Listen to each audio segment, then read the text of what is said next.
dia, gente! Hoje é dia de vencer a rejeição para viver algo novo. Eu não sei se você é o tipo de pessoa que tá, sabe, às vezes é o tipo de pessoa que fica chateada quando alguém esquece de você para convidar para ir para algum lugar, alguém que sabe, eu já tive isso de ter uma pessoa que uns amigos meus saindo e não me convidar. Todo mundo convidar para ir almoçar. Eu tô junto no mesmo carro e não me chamaram. Já aconteceu isso com você? Eu não sei, sabe? Porque acontece isso com muita gente. Hoje eu quero fazer algo diferente. Hoje eu vou receber a Liana Moro aqui. Ela é uma Master Coach cristã. Eu tô vendo que você já tá chegando aqui, viu, comadre? A Liana, gente, é uma bênção na minha vida. Eu a conheci e ela me acompanha desde muito tempo. Ela é coach cristã, é Master Coach. Ela participa já de tudo que eu faço. Ela faz parte da história da universidade. Aqui, gente, eu tô saí de dentro de casa, que eu tô querendo ficar aqui perto dos passarinhos. Olha que gostoso. Falei, hoje eu vou lá atrás. Tá vendo que delícia? Falei, hoje tô com... A Liana me traz sentimento de leveza. Você vai sair daqui mais leve hoje, depois de ouvir Liana, viu? Olha que gostosinho. Daqui a pouquinho os passarinhos começam a cantar aqui. Daqui a pouquinho vão beijar flor aqui, ó. Ali nessas florzinhas, ó. Eles amam. Vou ficar num lugarzinho gostoso hoje é isso que eu tô afim, ó. Ficar perto de algo bom, porque é algo bom. Você sabe que falar sobre isso traz um alívio? Falar sobre isso traz mudança de mente? Tô sentando aqui no SESI. E agora a gente vai fazer essa live que eu vou chamar minha amiga aqui. E eu quero convidar você, gente, a ter o coração de expectativa. Porque às vezes a gente acha que não foi chamado para esse tempo por sentimentos de rejeição. Às vezes a gente acha que não é capaz porque em algum momento passou por algo na vida. Por exemplo, foi rejeitado, se sentiu rejeitado pela mãe ou pelo pai, ou achou que o pai prefere o irmão ou a irmã, ou a mãe prefere o irmão ou a irmã, sabe? Ou de repente você ouviu palavras muito duras quando crianças, ou palavras que não faziam você não acreditar em si mesmo, te chamaram de burra, de feia e coisas piores. Liana passou por isso. Aliás, Liana ouviu, na minha opinião, as coisas mais duras que uma pessoa pode ouvir. E ela superou a rejeição. Ela não só superou, é uma mulher brilhante. Ela é uma mulher brilhante. É uma mulher que tem a luz, sabe? Assim, a palavra de Deus diz que a gente vai brilhar. Nós nascemos para ser brilhantes, porque nascemos para brilhar. O Senhor falou, brilhe a tua luz diante dos homens, né? Ele quer que a gente faça isso. Eu vejo que a proposta de Deus é para a gente brilhar, para a gente frutificar, e ela brilha. Hoje ela vive em função dessa missão dela nessa terra. Ela se doa nisso. E, gente, pensa uma mulher cheia de classe, elegante demais. Você olha pra ela, você fala, gente, que mulher fina. É assim que a gente olha pra ela, fazendo uma cara de primeira dama, e é. E é uma primeira dama. Então vou chamar ela aqui, não vou me demorar.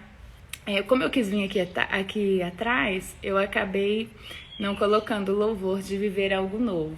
Mas vocês sabem, né? A gente está vivendo algo novo. Vencer a rejeição, vencer o abandono, sentimento de orfandade, sentimentos de incapacidade, de não merecimento, vencer os medos. Às vezes a rejeição tem medo de ser rejeitado, de não ser aceito, e você não vai pra frente, sabe assim?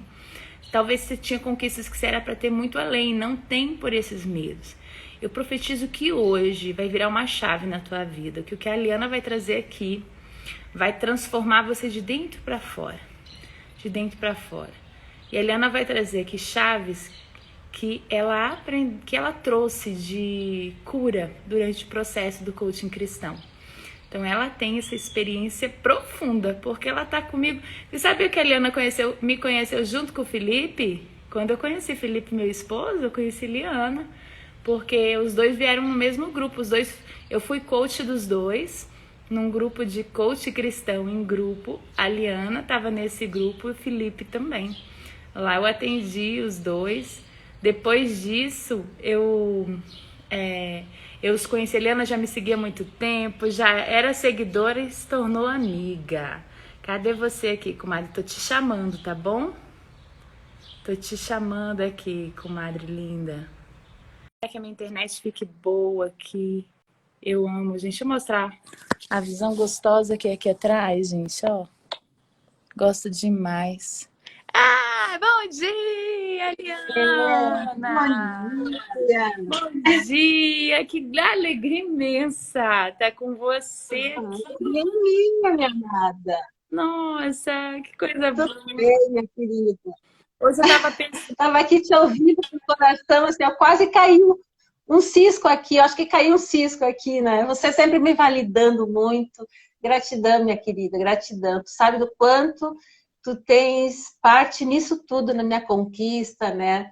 Na cura, no processo de cura, no meu crescimento. Quem eu sou hoje, eu devo muito a ti, né? Inclusive, ser coach foi uma inspiração em você, né? Então, gratidão, gratidão sempre.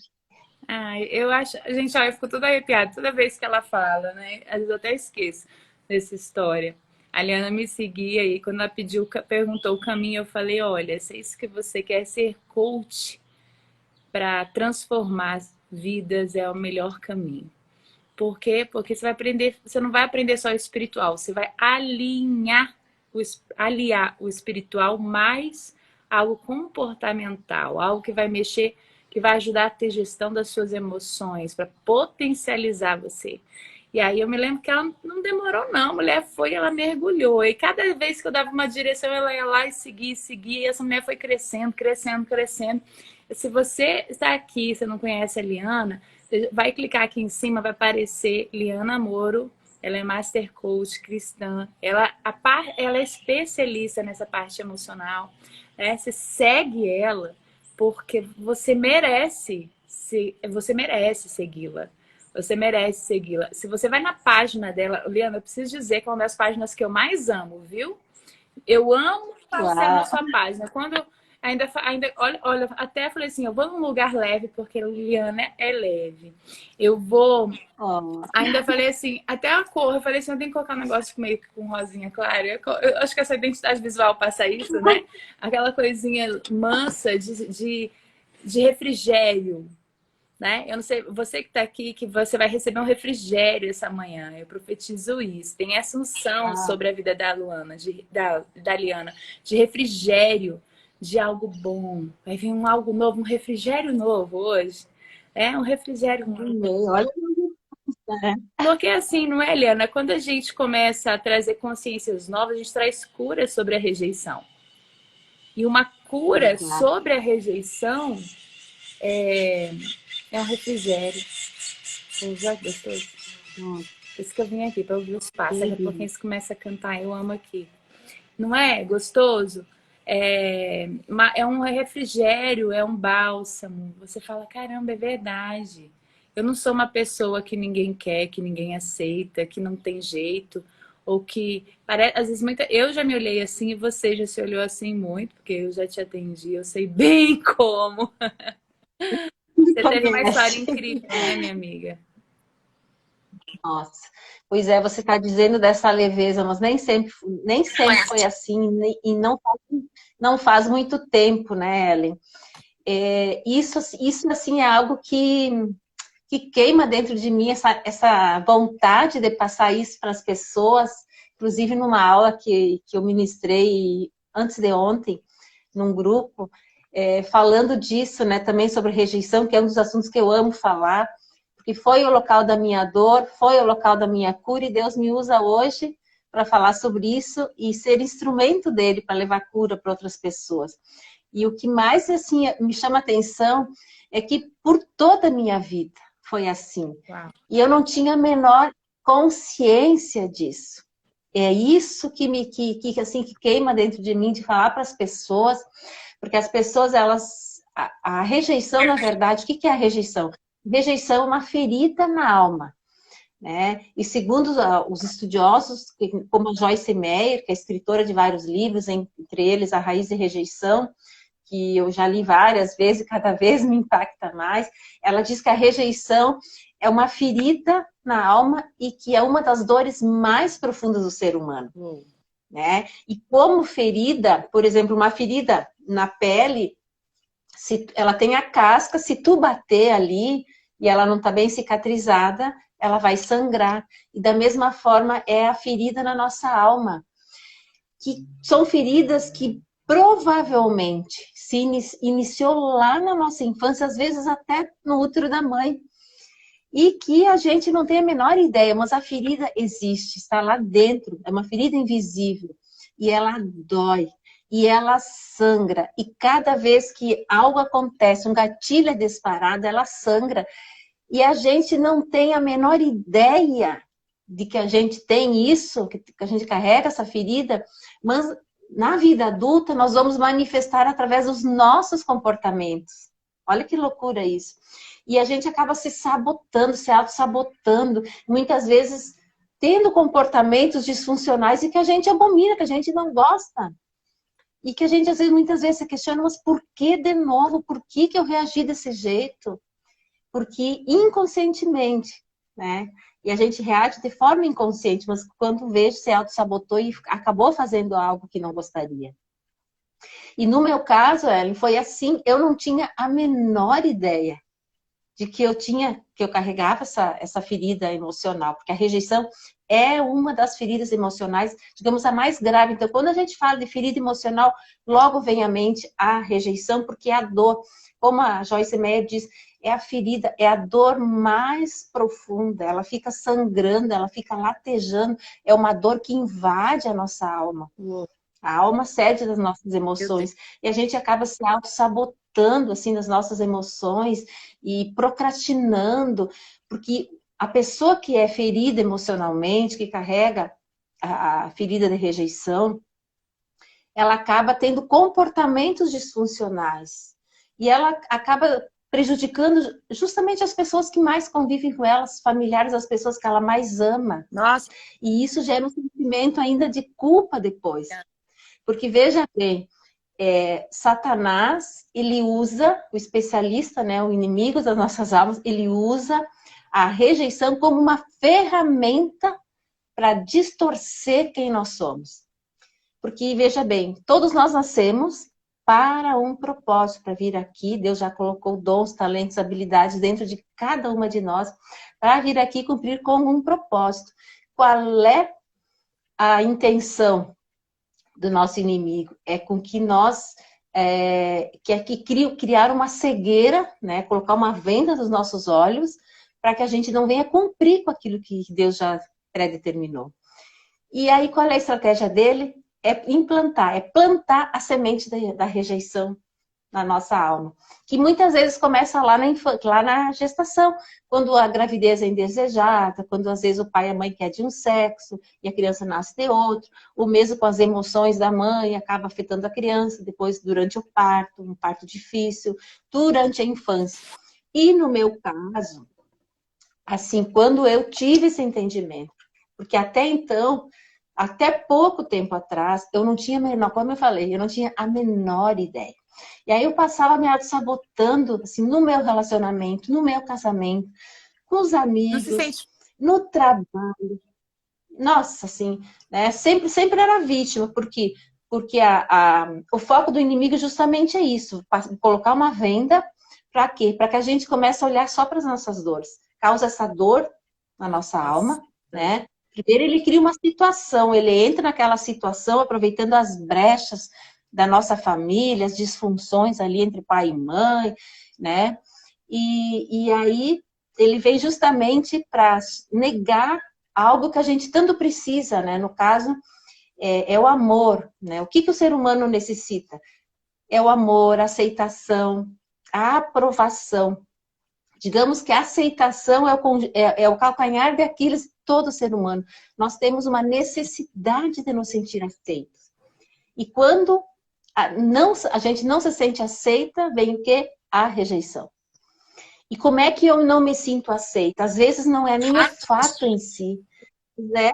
A interpretação que eu vou dar daquilo que aconteceu. E que foi justamente o que aconteceu comigo. Então, assim, eu já contei várias vezes, vou contar de novo aqui, se tem alguém que nunca me ouviu. Mas assim, eu fui a terceira filha.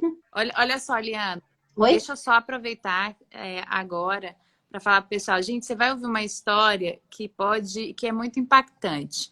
Então, isso pode impactar outras pessoas. Primeiro, eu quero falar 3 pontos que ela trouxe que você já traz forte no teu coração. Olha aqui, só para enfatizar quem chegou um pouquinho depois. O primeiro ponto, a rejeição é a ferida mais profunda, a que mais dói, a mais difícil de sair, é o que ela trouxe aqui. É a mais profunda, a que mais dói, a mais difícil de ser arrancada, por isso a mais frequente nas pessoas, porque é a maior tentativa de Satanás. É justamente de incutir a rejeição, porque pessoas rejeitadas não vivem o propósito de Deus.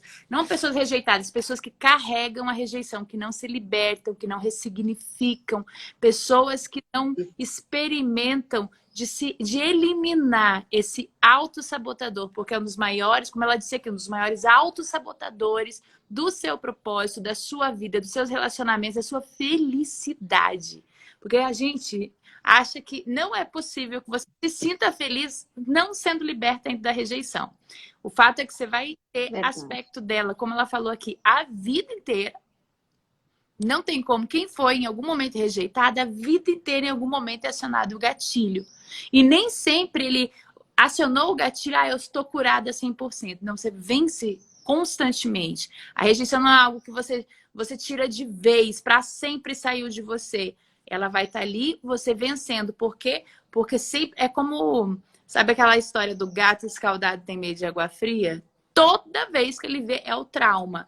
Agora, toda vez que você sentir que alguém disse um não para você, alguma coisa, você vai ali. Se na hora você não aprender a ressignificar, você cair na armadilha, né? Se você estiver cansado, principalmente se você estiver vulnerável, momentos de muito cansaço, momentos de fome, de cansaço, de tristeza, aí o seu mundo acaba.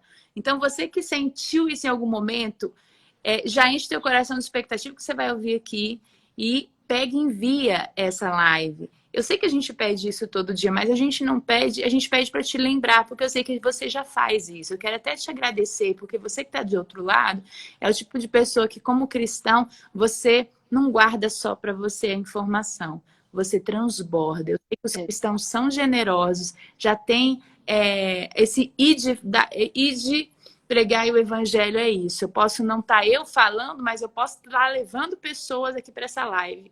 Então faz essa missão do Senhor, coloca o seu dedo aqui nessa setinha, vai aparecer as pessoas que você mais interage, nem escolhe muito, lança semente para todas, quem estiver passando essa hora aqui vai estar vindo para cá e recebendo um bálsamo na alma hoje, amém? Então, olha só, Ana, ela passou por uma história, é um testemunho que é de muito impacto. Eu sei porque eu participei de todo o processo de cura dela, né? De grande parte do processo de cura. Então, ela se sentiu rejeitada de tudo que é lado. E hoje é uma mulher que superou isso e ela sabe ensinar o caminho. Então, aproveita que ela está aqui para ensinar o caminho. Conta um pouquinho da história, então, Liana. O pessoal tá... Então, Ellen, veja bem, enquanto você falava que, né, assim veio forte no meu espírito, a questão de que a rejeição é o ponto fraco, né? No caso, todos nós, Joyce Meyer diz que todos nós, em algum momento da nossa vida, uns mais, outros menos, todos fomos rejeitados, né? E esse vai ser, então, o nosso ponto fraco. E o inimigo, ele vai sempre nos tentar no nosso ponto fraco. Então, quando a palavra diz vigie, é para nós vigiar os nossos pensamentos, os nossos sentimentos, porque como a Ellen disse, a gente curou, a gente ressignificou aquilo que aconteceu. Mas o inimigo vai vir sempre com as estratégias dele, porque ele é especialista nisso, justamente para nos ferir naqueles momentos de maior fragilidade, talvez, quando a gente está numa batalha espiritual, quando a gente está mais frágil emocionalmente, espiritualmente, fisicamente, ele vem justamente para nos fazer cair novamente naquele lugar e nos levar para a dor. Então, assim, vigie, fique atento, fique alerta. Bom, então, meu caso, assim, isso tudo eu comecei a identificar durante o processo, quando eu comecei a caminhar com Ellen. Na verdade, como eu falei antes, eu repito, chegou alguém depois. Eu passei uma vida toda carregando, né, essa semente de rejeição, já estava, não era uma semente, era uma raiz, já era uma árvore, porque eu tinha frutos, porque a rejeição a gente compara, né, com a metáfora da árvore. A rejeição, ela é a raiz. O caule da árvore são as nossas memórias. Tudo aquilo que aconteceu durante a nossa vida ficou registrado na nossa mente. Muitas cenas traumáticas, as nossas maiores dores estão na nossa mente inconsciente, que já é algo proposital do nosso cérebro para que a gente não venha sofrer, não venha se lembrar de tudo aquilo que aconteceu para a gente não sofrer. E os frutos, então, da árvore são os nossos comportamentos. Tudo aqueles comportamentos disfuncionais, tristeza profunda, depressão, medo, ansiedade, síndromes dos mais diversos tipos, medo excessivo, enfim, autossabotagem, crença de não capacidade, de não merecimento, eu não sou capaz, isso não é para mim, eu não sou boa o suficiente, enfim, são os comportamentos, então são os frutos podres de uma raiz podre. Então, isso só para dar um entendimento aqui. Bom, como é que eu identifiquei isso? Eu fui identificar quando eu comecei a ter conhecimento, quando eu fui estudar sobre isso. Por isso que a palavra diz, meu povo perece por falta de conhecimento. Eu lembro assim, que teve um período em que eu chegava na igreja, isso eu já contei também várias vezes, e eu chegava e cumprimentava, quando chegava o pastor, ele, Eliana, tudo bem? Eu nunca dizia que estava bem. Eu sempre tinha, mais ou menos, já na intuição de que ele parasse e dissesse, o que houve? Por quê? Porque eu queria chamar atenção, eu queria me sentir aceita, mesmo que eu estivesse bem. Mas eu queria, e eu não me dava conta disso. E um dia conversando... Fica no automático, né, Eliana? Fica no automático. Isso eu creio que era com todos à minha volta. E por quê? Porque eu tinha uma necessidade de ser aceita, de ser ouvida, de ser acolhida, necessidade essa que eu carregava lá da minha infância e que não foram supridas. Talvez não foram supridas porque foi o significado que eu dei. Talvez não tenha tanto assim. Aí a gente entra numa seara importante, né? Que aquela criancinha deu lá no passado. Então, um dia o pastor me disse, Eliana, tu carrega uma rejeição, acho que ele falou, tem espírito de rejeição.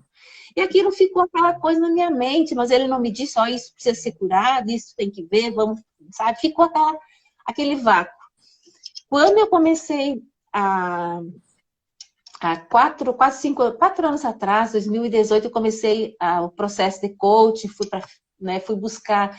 Foi numa segunda etapa da minha vida, eu já tinha concluído os meus anos de trabalho, eu não gosto de usar essa palavra aposentadoria, eu não me sinto aposentada, não me sinto, né?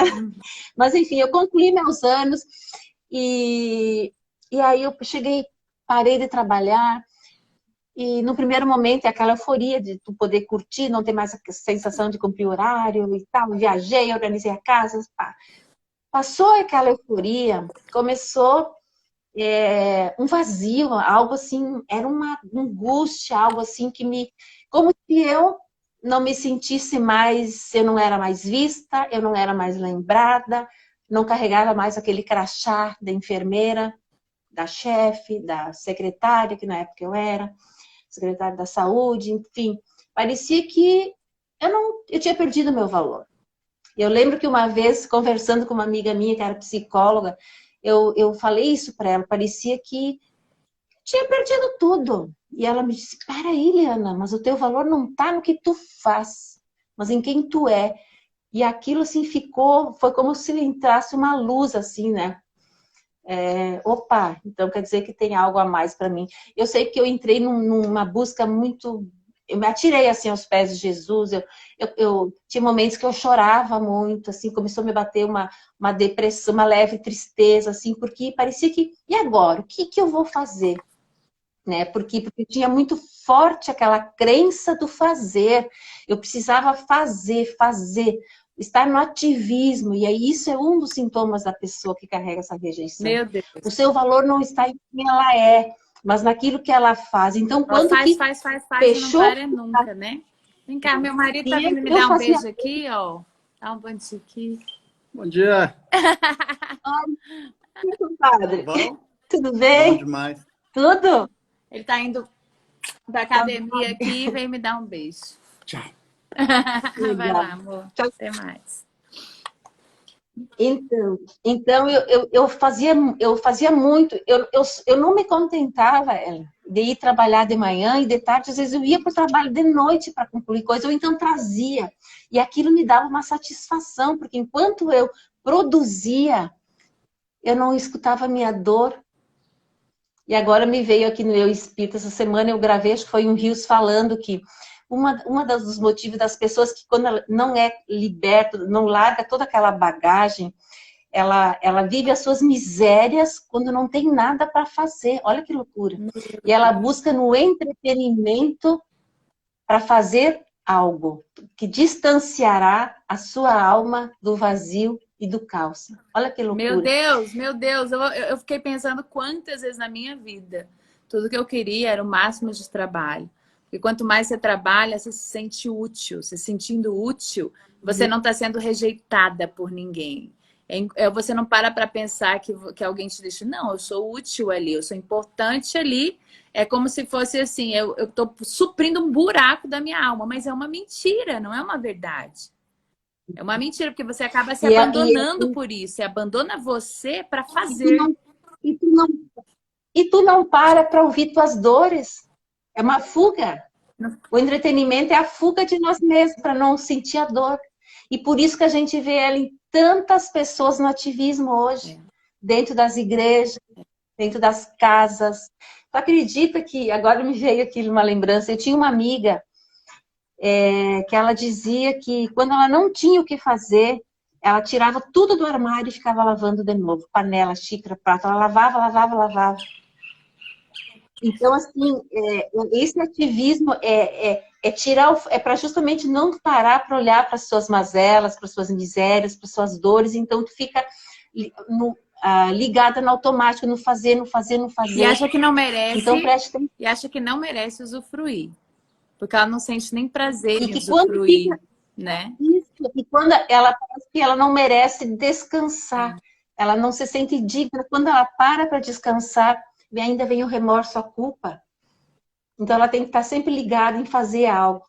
E nesse fazer algo, porque tudo que é disfuncional traz consequências. Então, claro, eu não tinha tempo para meu marido, meus filhos cresceram durante essa jornada, e claro, a sorte que eu sempre tive alguém para me ajudar, a Tata, a Babá, né, que foi assim um suporte para mim, mas nada substitui o amor, o carinho, a validação, o estar presente.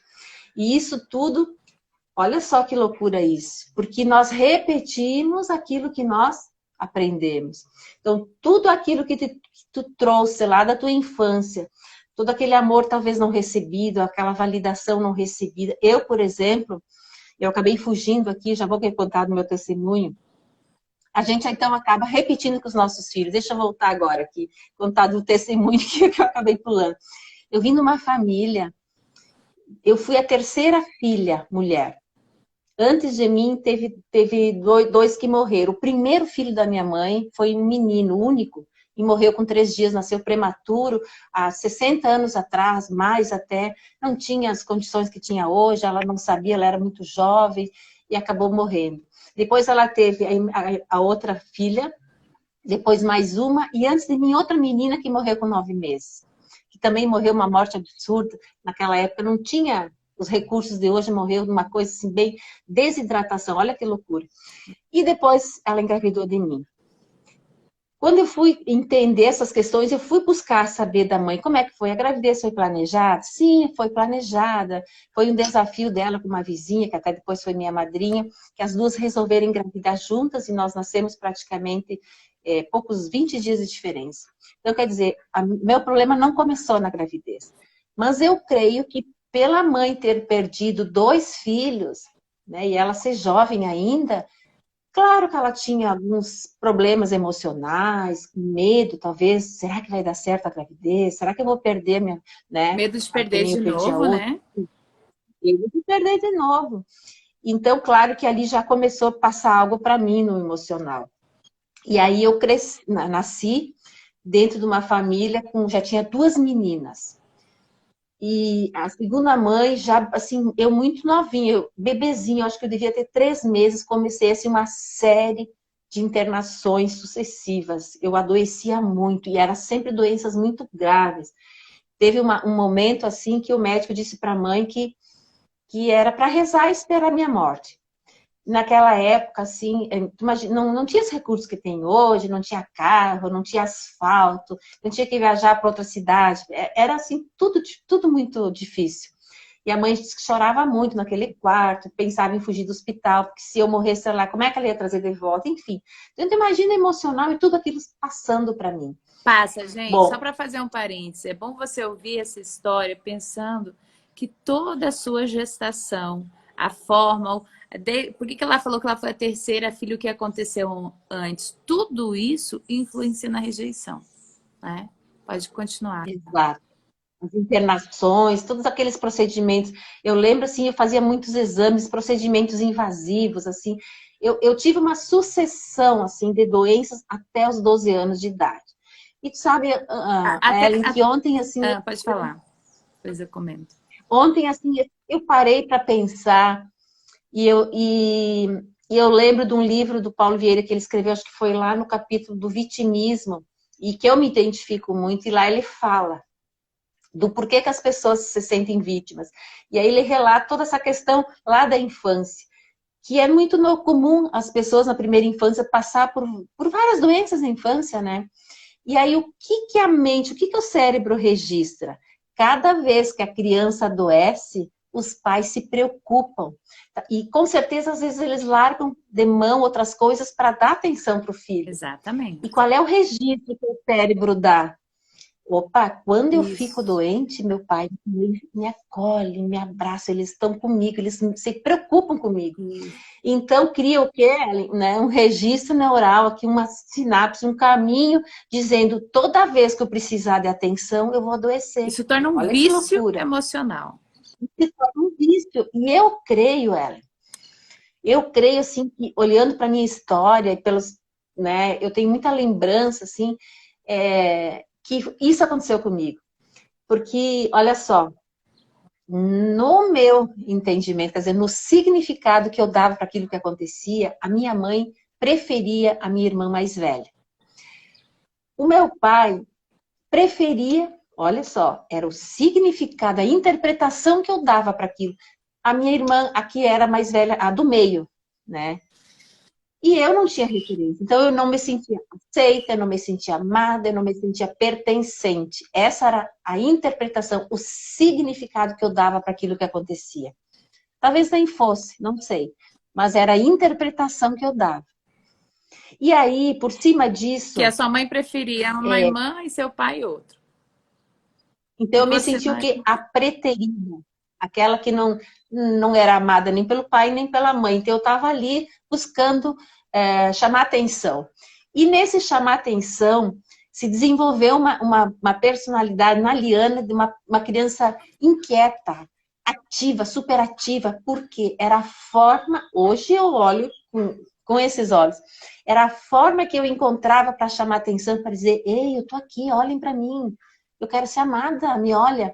Então eu fazia de tudo, eu era aquela criança que aprontava, sabe, ser aquela criança inquieta, que apronta, que pula, pula a janela, sabe aquela coisa, assim, faz tudo para chamar atenção. Chegava a visita, eu fazia tudo para chamar atenção. E meus pais... A rebeldia, que inclusive, é também... resultado disso, né? A rebeldia é resultado de uma ferida não tratada. Exatamente. Então, a forma como eu tratava com aquilo era me rebelando. E olha só, como meus pais também vieram de lares que eles sofreram muito, porque aí eu entrei mais na vida, na infância do pai e da mãe, eu fui entender como é que era a infância deles. E meu pai sofreu muito, ele vinha de uma família de italianos que morava eram 2 famílias que tinham 15 filhos cada um e moravam tudo na mesma casa. Então, Meu não sei Deus! nem falar o que é. Então, assim, o meu pai era o mais velho, então ele apanhou muito, ele apanhava dormindo, sem saber o porquê, porque a outra tia ia lá falar nos ouvidos da avó e dizia, tu não vai lá bater no teu filho, se tu não vai, vou eu. E ela ia lá, às vezes chorando, e dizia, que Deus me perdoe. Ela falava em italiano, né? Que Deus me perdoe. E começava a bater, bater, bater no pai. O pai não sabia por quê. Então, imagina também o significado que ele dava e qual é o sentimento que era gerado. De muita raiva, com certeza. E aí ele cresceu nesse lar. E com a minha mãe também não foi diferente. Ela também teve muito, assim, num lar, assim, onde era muito rígido, sendo muito criticada, muita exigência. Então, eu vim nesse contexto. Então, veja bem, os pais só vão dar aquilo que eles aprenderam. Nenhum pai, nenhuma mãe vai ser carinhosa, vai ser amável, vai dizer palavras, vai validar, se eles não aprenderam a fazer isso. Então, qual era a forma do meu pai querer me educar quando eu fazia as rebeldia, las peraltice, quando eu fazia tudo para chamar atenção? Era o quê? Era me bater e falar palavrões, que era o que ele aprendeu, era o que ele sabia. E quanto mais eu aprontava, mais eu apanhava, mais rejeitada eu me sentia. Hoje eu falo tranquilo, porque E é um eu não ciclo, né? sinto dor. Repetia, É um repetia, ciclo. repetia, repetia, repetia. E é só para Isso vocês que eu quis dizer. entenderem, né, que estão passando aqui, de repente você está verificando ciclos na sua vida. Eu tive isso, Liana, de amar, só que eu gostava de ficar doente para minha mãe parar tudo e dar atenção para mim, porque ela trabalhava muito, de manhã à tarde e à noite também. Então, para mim, eu queria forçar a ficar com febre, eu queria forçar. Eu queria dar um jeito. E eu ficava com dores de garganta 3 vezes por ano, que eu ficava internada uma semana. Toda vez dava dor de garganta, uma semana internada. Então, era 3 vezes por ano. Eram meus momentos preferidos. Eu gostava de ir para o hospital, Exato. porque lá minha mãe tinha que sair da escola, que ela dava, que era diretora, para ir lá cuidar de mim. Ela tinha um porquê ir lá. Isso ia, e o que acontece? Se torna um vício o seu organismo. Gente, olha que interessante. O organismo da Liana, meu organismo, às vezes o seu você passou por isso, ou a questão da rebeldia, ou das doenças, como ela falou, ou a rebeldia. Você não se sente tendo atenção, não se sente sendo amado ou aceito tanto quanto você gostaria. Às vezes você acha que seu irmão ou sua irmã é mais. Aí você acha. Você não tem... Por que ela não é? Não, eu tenho certeza. Não, esse é o significado, como disse a Eliana. É o significado que a gente dá. Não quer dizer que é a verdade. Porque para o pai e para a mãe, às vezes isso não é uma verdade que eles sentem mais amor pelo outro. A questão é que ele transfere também dores para alguns que vão despertar gatilhos nele.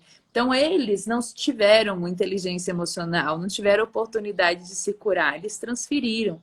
Né? Muita gente está aqui, recebeu dos pais e criou o que a gente chama de vício emocional. Por quê? Porque o cérebro fica pedindo para você viver aquele ciclo de novo. É como se fosse criar uma química interior.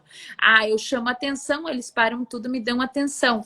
Eu quero mais de experimentar essa sensação. Aí é inconsciente, você não tem noção de que aquilo está acontecendo. Como isso é inconsciente, volta e meia vai acontecer de novo, vai acontecer de novo. Aí depois, quando você for pro seu casamento, você vai buscar isso com o seu marido. Você vai buscar isso com o seu marido, por quê? Porque você vai transferir para quem você quer atenção. Se você sentir que ele não vai dar a atenção que você gostaria, se antes você chorava para ter atenção, você vai querer chorar com ele. Eu era assim, eu casei, o primeiro mês, quando alguma coisa não acontecia, eu chorava. Eu não choro mais de jeito nenhum, porque Felipe não alimentou meu vício emocional, graças a Deus. Né? Para ele não funcionava, ele não parava para tudo para me dar atenção se eu chorava. Ele falava, você está de vitimismo. Graças a Deus ele tem esse instinto coach, que ajuda muito. E aí, então, gente, estou parando isso porque eu quero que essa história também traga significado para a sua vida que está aqui. Pode continuar, Liana. Virar um pouquinho aqui. Então, e justamente, o que eu fazia, Ellen? O meu cérebro, então, minha mente fez um registro de que quando eu não me sentia amada, quando eu estava lá em apuros, se eu adoecesse, eu ia ganhar atenção. Talvez não ia ouvir palavrões, não ia ouvir xingamentos, né? Ia ser aceita e amada. Então, eu passei até os 12 anos de idade, que eu creio que é aquela fase mais suscetível, né? Na infância, buscando, atraindo, né, doenças. E quanto mais eu ia crescendo, maior eram as doenças, ao ponto de eu ter 2 vezes meningite. Coisas assim que depois deixou uma sequela, graças a Deus fui curada. Mas para você ver como é grave isso. Hoje, quando eu lembro, eu disse, Deus teve muita misericórdia, assim, mas graças a Deus, tudo isso ele usou também para um propósito. Me deu essa oportunidade de ter esse entendimento para ressignificar, para iniciar todo um processo de cura e agora poder falar para outras pessoas, para poder ajudar outras pessoas. Mas assim como a Ellen disse, então, quando eu casei, eu transferi, eu carregava, e eu não tinha menor entendimento disso, aquela carência de pai, que o pai, quando a gente se sente rejeitada pelo pai, tu vai ter uma dificuldade em lidar com a questão do lado masculino, as autoridades sobre tua vida, e o marido é.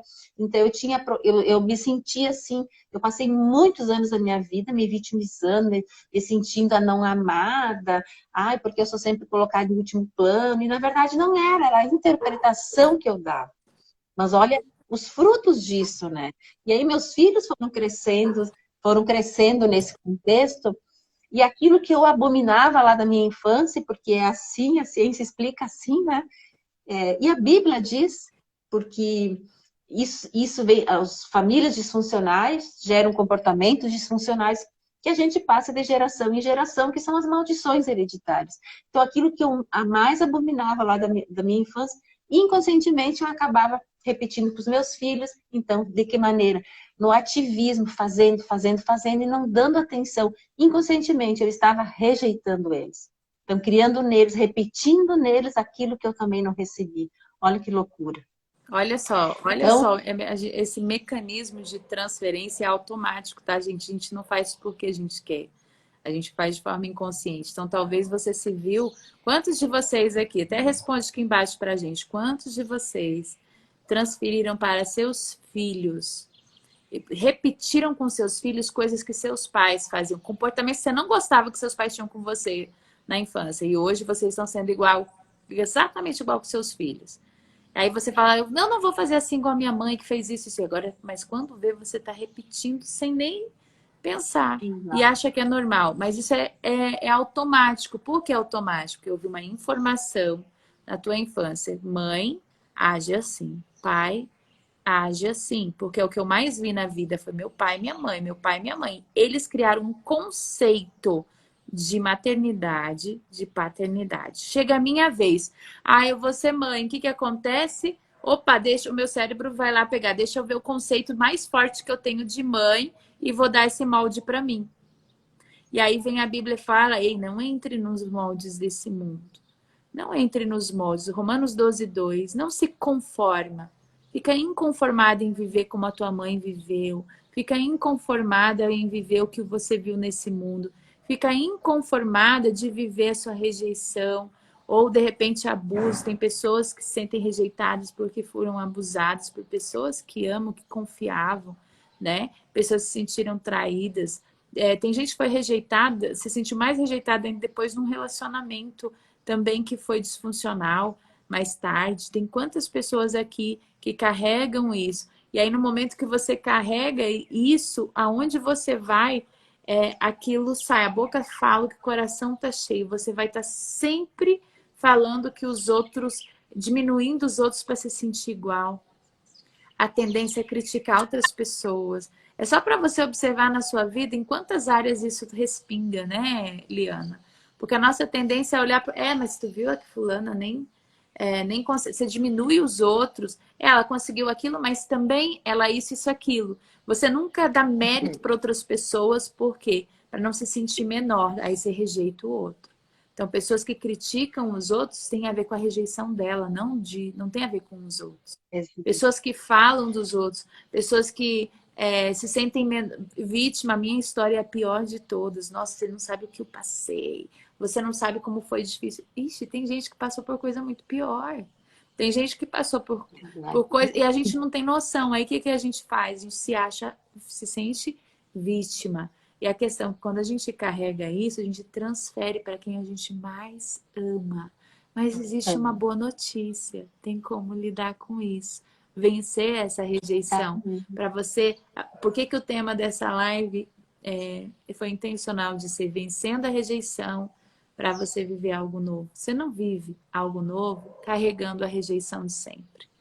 Ela precisa dar espaço Porque a rejeição sabota a gente.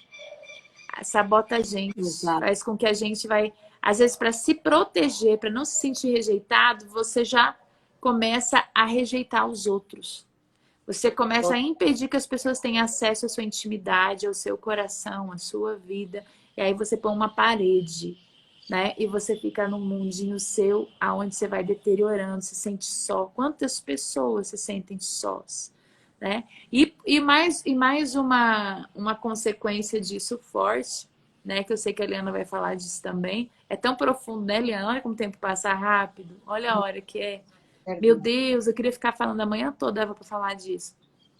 Mas é tão profundo porque você não só não consegue viver, você transfere para o seu esposo e acaba não tendo um bom, não vivendo no conjugal que você poderia viver uma vida feliz, né? Alguém falou aqui que depois que conheceu essa cura, né? E a Liana, aqui no coaching cristão, eu tive oportunidade de atendê-la e também de curá-la num ponto específico, porque não só para o esposo, mas para Deus.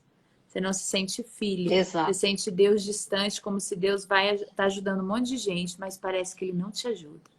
Parece que Ele está abençoando Verdade. outras pessoas, mas você Ele não abençoa. Parece que Ele ouve as petições de outras pessoas, orações, parece que Ele recebe até o jejum dos outros e o seu não. Parece que Ele está recebendo... Quem carrega a rejeição transfere para Deus também, principalmente se a rejeição for do pai. A Liana falou algo aqui, gente. Quando a gente tem uma rejeição do homem, do pai, da figura paterna, é a principal estratégia maligna, rejeição paterna. Se você se sentiu rejeitada pelo seu pai, a tendência é que você vai se sentir rejeitada por Deus o tempo todo. Você A nunca vai bondade, se né? ver como filha. Enquanto você não se vê como filha, você acha que ele não vai suprir suas necessidades, que ele não é um pai bom, que ele não é tão justo assim. Você não vai trazer a verdade de quem Deus é, porque automaticamente teu cérebro vai buscar o conceito que você tem de pai. Então, Satanás, o que ele mais quer, inclusive a referência, né? Que, por exemplo, você pode ver que houve uma pesquisa que fala que a maior parte das pessoas que seguiram o homossexualismo, né, que hoje se consideram homossexuais, são pessoas que tiveram problema com o pai. O pai não é uma referência, né? Por quê? Porque eu Exato. não tenho figura de pai, então eu não tenho Deus. Então eu não preciso ter temor a Deus, eu posso seguir os desejos da minha alma corrupta. Eu posso seguir e contra a minha natureza, eu posso seguir o que o mundo está falando. Eu posso ir Exato. usar... Tu não tem uma direção. É, Porque o pai é quem dá a direção, que gera o destino. exatamente, exatamente. Então a gente transfere. A Liana teve uma cura linda nesse processo. Então você que ouviu aqui foi identificando, que a gente foi ampliando a consciência aqui e tendo noção. Eu posso te dizer, né, a Liana é uma das cofundadoras da Universidade de Coaching Cristão. E essa é raiz, né? Ela não é Nutella, ela é raiz. Né? Porque é aquela que desde o início do processo, ela participou até antes do início do processo, ela já me seguia, ela já me buscava como mentora dela. E depois ela foi crescendo de uma maneira linda, linda, linda, linda. E muito recentemente, né, eu vi aqui durante o processo da metodologia coach cristã que eu fui aplicando em grupo com ela junto, eu estava sentindo que tem alguma coisa para resolver, até que a gente teve uma sessão que foi marcante, né, Eliana? Fala aqui, a gente tem pouco tempo, mas fala para as pessoas, dá uma esperança que existe um caminho para se libertar disso. Exato. Veja bem, eu acho que é interessante falar que quando eu comecei a busca, né, que eu vinha nessa segunda etapa da minha vida pedindo para Deus que Ele me mostrasse um caminho, que eu queria continuar crescendo, que eu continuar sendo contribuindo na vida das pessoas, Deus me mostrou, Deus me apresenta a Ellen online, assim, caiu assim como eu sempre digo que a nossa conexão nasceu de Deus, né? Não foi por acaso, eu buscava algo e um dia pesquisando surgiu lá a palavra coach, eu fui ver o que era coach, pesquisei e eu disse, mas será? E eu gostei daquilo. E eu pensei assim, será que não existe coach cristão? Olha que loucura. Fui pesquisar lá no Google e aí aparece uma foto da Ellen, me direcionou para uma página dela e a partir de lá eu colei na Ellen. E aí eu lembro que ela falava muito de coach, master coach, eu fui saber o que era e me apaixonei. fui buscar toda a formação, fiz toda a formação que a Ellen fez também na Toda. Febracis. Eu lembro que Eu ela fiz dizia na que a Febracis, ela Febracis fez a mesma. Eu fiz. eu lembro que a Ellen dizia que a Febracis tinha os princípios judaico-cristã, e isso foi algo que me motivou muito a ir buscar na Febracis, porque tinha várias outras instituições. E lá eu fiz também toda a grade. Lá começou um despertar, mas eu saí muito, porque lá começou a mexer, começou a arrancar a casca da ferida. Lá começou a sangrar. E quando a gente começa a identificar, porque a gente só vai modificar, né, Ellen, isso eu aprendi contigo, a gente só vai modificar aquilo que a gente identificar. E lá eu comecei a trazer à consciência essa questão. E aquilo começou a doer. Mas eu me permiti, veja bem, preste atenção, você tem que se permitir viver o processo. Lá começou um despertar que eu precisava de algo a mais. E continuei orando e buscando, e um dia a Ellen lançou o Master Coach Cristã, e eu mando uma mensagem ali, mas nesse meio tempo eu já tinha orado, pedindo para Deus, no final de ano, acho que foi 2017 para 2018, eu coloquei numa dos meus sonhos, era conhecer a Ellen.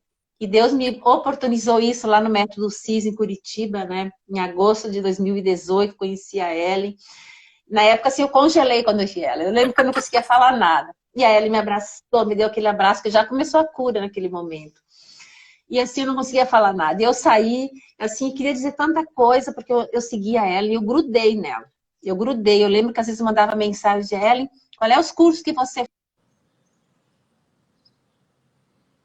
É verdade, gente. Não sei se travou para você também, travou para mim. Ela grudou em tudo, em tudo. E a Aliana foi uma pessoa que. Vocês estão ouvindo a gente? Fala comigo aqui embaixo. Estão me ouvindo? Dá um delay quando você responde. Tá travado eu, a Aliana, ou nós duas? Preciso que você me fale. Aí voltou, voltou. Eu não sei aonde que eu parei. Ah, Cortou? você contou que você grudou em mim. Isso, grudei. E aí todos os cursos que a Ellen lançava, eu estava lá. E começou um processo lindo ali.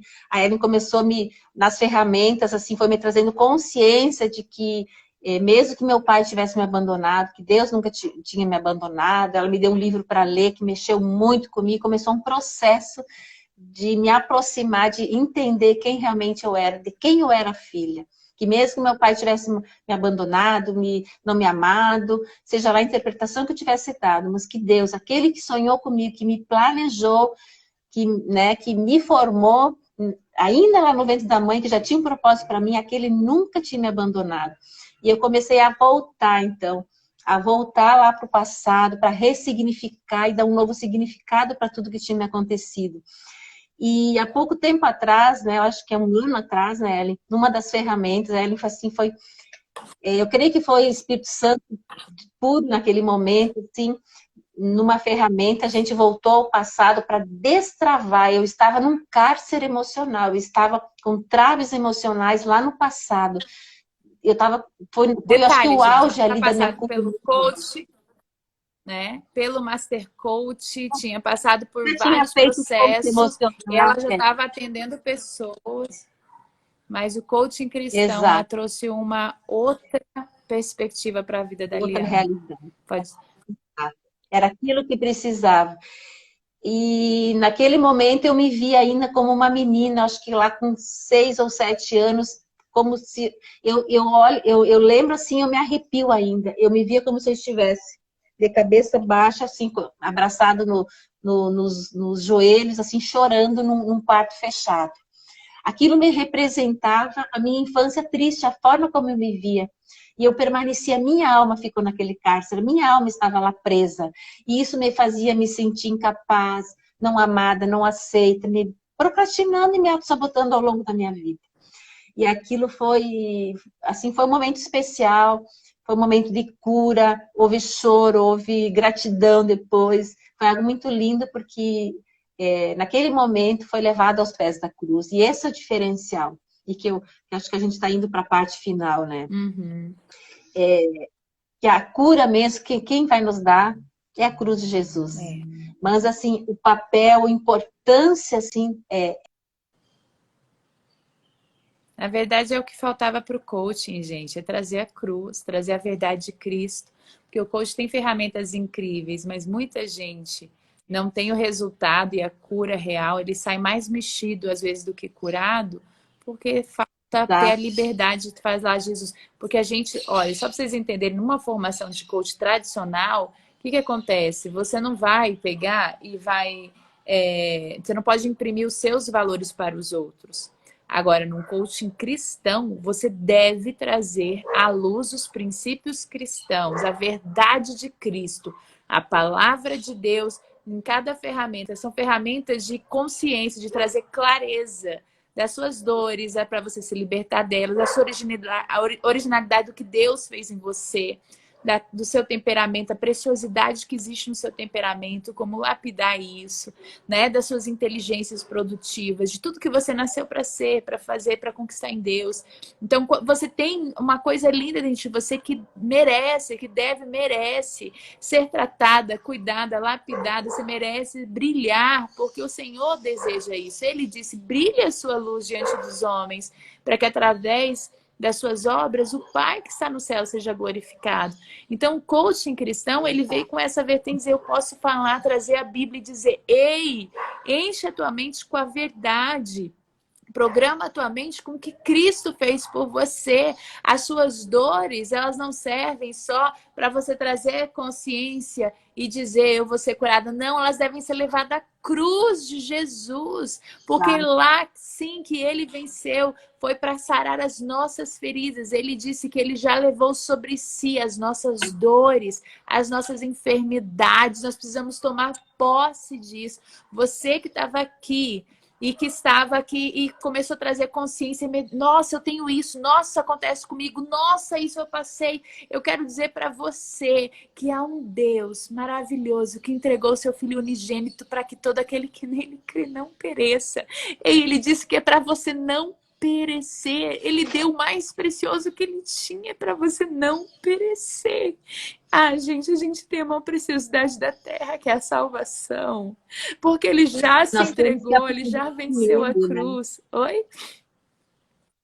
Nós temos que aprender com ele, porque ele foi o rejeitado, o maior rejeitado de O todos, maior né? resultado. Ele foi.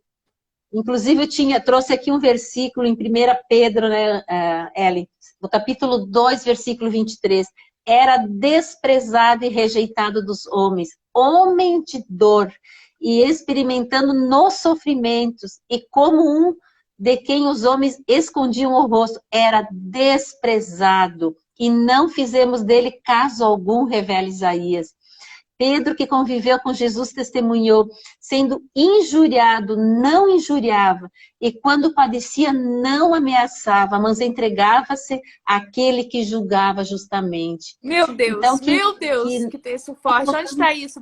Fala aí para todo mundo. Onde que está isso? 1 Pedro, no capítulo 2, versículo 23. 1 Pedro 2, Então, 23. nós entendemos, Ellen, que ninguém... Eu gravei essa frase aqui, é do livro lá o Avivamento do Padre Odre Novo. Novo, do pastor Costa. Entendemos que ninguém atinge a plenitude do propósito de Deus sem aprender a conviver vitoriosamente com as cargas de rejeição. Jesus foi o maior exemplo de alguém que foi humilhado, rejeitado. Ele veio para nos dar vida e nós, as pessoas da época lá rejeitavam. E quantas pessoas ainda o rejeitam e não aceitam? Então, ele é a maior prova, né, de que ele venceu porque ele perdoou. Lá na cruz, o que ele disse uns minutos antes de morrer? Perdoa, porque eles não sabem o que fazem. E esse é o nosso papel nesse dia, né? Estou aqui para te dizer, seja lá a dor que você passou, que você enfrentou. Peça ao Espírito Santo que te revele aonde é que você se perdeu, quais foram as tuas dores, aonde que começou, qual é a raiz, identifica. Depois reconheça que você precisa de ajuda. Busque ajuda. Você merece viver a cura para você viver a sua real identidade. Porque a pessoa rejeitada, ela não vive a sua real identidade. A personalidade é bloqueada, é distorcida. Então você merece viver. Porque, como eu disse no início, Satanás usa disso tudo para tirar nós do caminho, para que a gente não viva a nossa verdadeira identidade de filha amada do Senhor. Aí a gente fica olhando só para o nosso umbigo, gemendo as nossas dores, enquanto gememos as nossas dores, nós não vemos as pessoas à nossa volta, a gente não cumpre com tudo aquilo que Deus já sonhou para nós. Qual frase, gente? Ela falou então, tantas, eles estão pedindo para você repetir alguma frase, agora eu não sei qual que é. Qual é a frase que eles querem? Já pediram 2 vezes aqui. Fala sobre o que ela já repete. Ela falou que foi várias. Ela falou foi várias. Já fala sobre qual assunto. O que ela estava falando que você quis anotar. A frase do pastor Cote, talvez. Vou repetir essa do pastor Cote. Entendemos que ninguém atinge a plenitude do propósito de Deus sem aprender a conviver vitoriosamente com as cargas de rejeição. Nós só vamos viver o nosso propósito quando nós realmente entendemos, identificamos que somos feridas, que precisamos de ajuda e que precisamos de cura.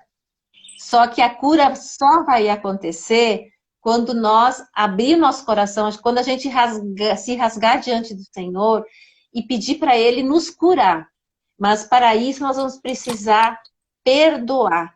70 vezes 7. Todas as vezes que você se lembrar daquilo que te feriu, seja quem foi pai, foi mãe, foi um abusador, foi um professor, foi um amigo, foi um filho, seja quem for, perdoe. E o perdão, gente, ele é uma decisão. Então, quando eu perdoo, eu decido decidir. O meu lado racional está dando um comando que eu decido perdoar. Agora, o perdão, ele é emocional, no lado direito, que é o lado das emoções. Então, o perdão tem que ser racional em primeiro lugar, porque ele é uma decisão. Então, eu decido porque eu entendo que eu mereço viver o melhor da vida, eu mereço perdoar, até para tirar a legalidade de Satanás, porque quando eu não perdoo, o Senhor também não vai nos perdoar. Então, eu decido perdoar. Agora, eu tenho que trabalhar o emocional. De que forma? Buscando com a ajuda do Espírito Santo, porque às vezes humanamente a gente não consegue. Então, buscando com a ajuda do Espírito Santo, em oração, em intimidade, buscar ajuda para Ele nos ajudar a perdoar. E aí, quando eu começo, no meu emocional, a perdoar, eu consigo olhar para aquilo que me aconteceu e dar um novo significado para aquilo, e eu vou entender que só rejeitou quem foi rejeitado, que só feriu quem foi ferido, que só abusou quem foi abusado, que só magoou quem foi magoado, e eu vou começar a ter empatia por aquela pessoa e entender que ele foi tão vítima quanto nós, quanto eu, quanto você.